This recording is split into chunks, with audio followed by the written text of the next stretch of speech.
नमस्कार, आप देख रहे हैं तेज न्यूज। मैं हूं आपके साथ विनोद राजभर। आइए शुरू करते हैं खबरों का सिलसिला।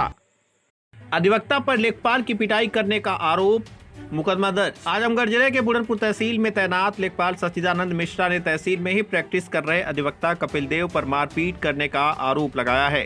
लेखपाल सच्चिदानंद मिश्रा का कहना है कि कुछ दिन पूर्व मदियापार के किसी काश्तकार के कागजात में कुछ गड़बड़ी हो गई थी, जिसको सही करके मैं दे दिया। काश्तकार संतुष्ट हो गया। इसी दौरान दिनांक 1 अक्टूबर 2024 को शाम को कमरे से मैं जैसे ही निकला, अधिवक्ता कपिल देव कई लोगों के साथ आकर मुझे गालियां देने लगे और मेरे साथ मारपीट करने लगे। यही नहीं, मेरे सरकारी कागजात को भी फाड़ दिए। इस संबंध में पुलिस ने मिली तारीर के आधार पर मुकदमा दर्ज कर दिया है। वहीं इस मामले में जब आरोपी अधिवक्ता कपिल देव से बातचीत की गई तो उन्होंने बताया कि लेखपाल सच्चिदानंद मिश्रा मेरे पुराने मित्र हैं। एक पत्रावली के प्रगति के बारे में जब मैंने उनसे पूछा तो वह मेरे साथ गाली गलौज करने लगे और जाति सूचक शब्दों का प्रयोग करने लगे।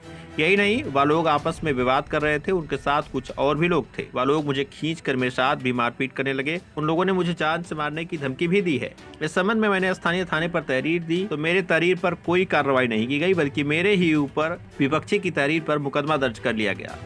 अधिवक्ता ने मांग किया कि आरोपी लेखपाल के खिलाफ भी संबंधित धाराओं में मुकदमा दर्ज कर कार्रवाई की जाए। हालांकि मामले की सच्चाई क्या है या तो जांच का विषय है। फिलहाल पुलिस आरोपी अधिवक्ता के खिलाफ मुकदमा दर्ज कर जांच में जुटी है। आइए सुनवाते हैं मीडिया से बातचीत करते हुए लेखपाल सच्चिदानंद मिश्रा व अधिवक्ता कपिल देव ने क्या कुछ कहा। सच्चिदानंद मिश्रा यहाँ तहसील में क्या है आप? लेखपाल हैं। लेखपाल पद पर कार्यरत जी। कब से काम कर रहे हैं आप? 29 दिसंबर 95 से। 1995 से। अच्छा, क्या घटना हुई आपके साथ? काफी चोट वोट आपको लगी है, क्या मामला हुआ? हाँ सर, यहाँ से कंप्यूटर से निकले, यहाँ वकील साहब कपिल देव जी मिल गए। कंप्यूटर कक्ष से? नहीं, यहाँ अपने कमरे से निकले। अच्छा, पूछे हमारा काम हुआ कि नहीं हुआ। क्या काम था आपका? उनका काम नहीं था, उनके कोई काश्तकार थे मदियापार के। अच्छा, तो मैं यहाँ से फाइल दे SDM कोर्ट से निकलवा करके जो गड़बड़ हुआ था, भूल हुई थी, उसे दुरुस्त कर दिया। वो संतुष्ट हो गए। फिर ये निकल करके लगे मारने। कई लोग, हम लोग दो ही थे, वो अमित तिवारी चढ़ा रहे थे। क्या वजह थी? अनायास, कोई कारण नहीं था। हम उनको कुछ कहते भी नहीं। पूरा क्षेत्र भी जानता है मुझे। अधिवक्ता है वो? हाँ, वो अधिवक्ता हैं।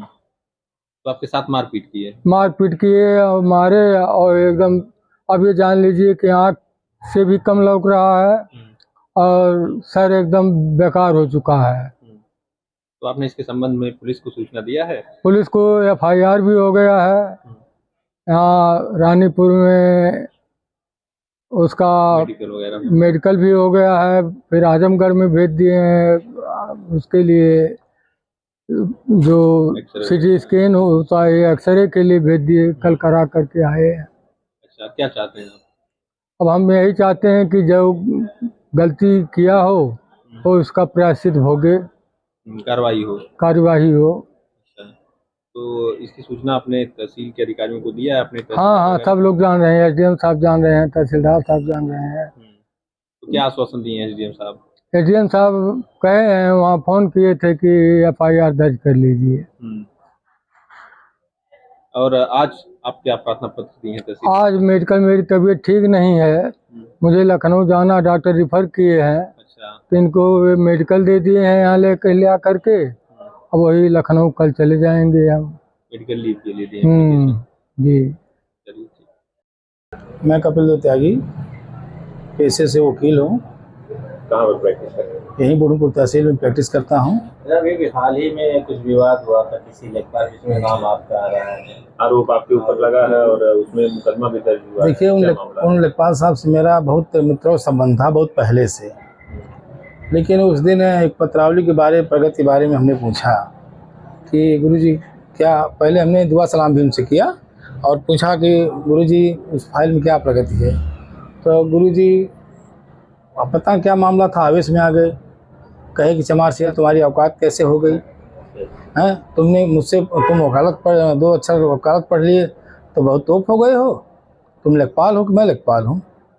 बस इसी पे हमने कहा गुरुजी इतना आवेश में क्यों हो रहे हैं? ऐसी कहा सुनी हुई। अब मारपीट धक्का मुक्की वो लोग अपने में कर रहे थे। वो लोग आपस में पहले किसी मामले को लेकर लेखपाल लोग अपने में कर रहे थे। इसी बीच उनके साथ कुछ और साथी लोग थे और वह लोग जो है हमें खींच करके झपड़िया उपड़िया दिए, उल्टा आपके साथ भी मार हाँ मारपीट हमारे साथ किए। और अब देखो आगे, अब अगर कोई बात होती है तुमको जान से मार देंगे। तो मैं सोचा चलिए जो भी, तब भी मैं कुछ नहीं कहा, जो भी हुआ हमने कहा कि चलिए अब कुछ हुआ, बड़ा मैटर तो है नहीं, हल्का फुल्का मैटर होता है, तो मैं कुछ किया नहीं। लेकिन दूसरे दिन वो लोग जा करके मेरे खिलाफ मुकदमा कर दिए। और 2 अक्टूबर का दिन था, उसी दिन छुट्टी के दिन लोग मेरे ऊपर जाके फायर करवा दिए। और जबकि लेखपाल साहब छुट्टी पे चल रहे हैं, मैंने अभिलेख उभिलेख नहीं फाड़ा है या कुछ नहीं लिए थे, मुझको फर्जी तरीके से ये फंसाया जा रहा है। आपके ऊपर आरोप है किसी और आपके सहयोगी? नहीं, हमारे जूनियर हैं और हमारे ड्राइवर हैं, इनको भी फंसाया जा रहा है। अच्छा, आपने भी तहरीर दिया है कोई? हमने थाने में तहरीर दिया था, लेकिन हमारी कोई सुनवाई नहीं हुई। अब अगर छानबीन किए, एसओ साहब ने मुकदमा लिख लिया, ये कहाँ का न्याय है बताइए? आप देखते क्या हुआ क्या नहीं हुआ है, इस घटना सही है कि नहीं है सही है। जो समय आप दूसरे थे, आज ट्रांसफर भी हो गया? हाँ, उनका ट्रांसफर हो गया। इनसे मिले आप लोग? इनसे अभी हम नहीं मिले हैं। अभी हमारे संघ की वार्ता हो रही है, एसडीएम साहब ने आश्वासन दिया है कि आप कुछ मत करिए, और मामला चल रहा है। क्या चाहते हैं आप? देखिए, ये चाहते हैं कि उनका मुकदमा हुआ तो मेरा भी मुकदमा हो। और आए दिन लोग धमकी दे रहे हैं मारपीट, मारने पीटने की, और उनके साथ लोग राइफल लेके चल रहे हैं। हमको उस दिन आए थे, राइफल उफल लेके लोग खोज रहे थे हमको। अच्छा, आपका मुकदमा नहीं होता तो मेरा आप मुकदमा क्या नहीं, करने वाले हैं?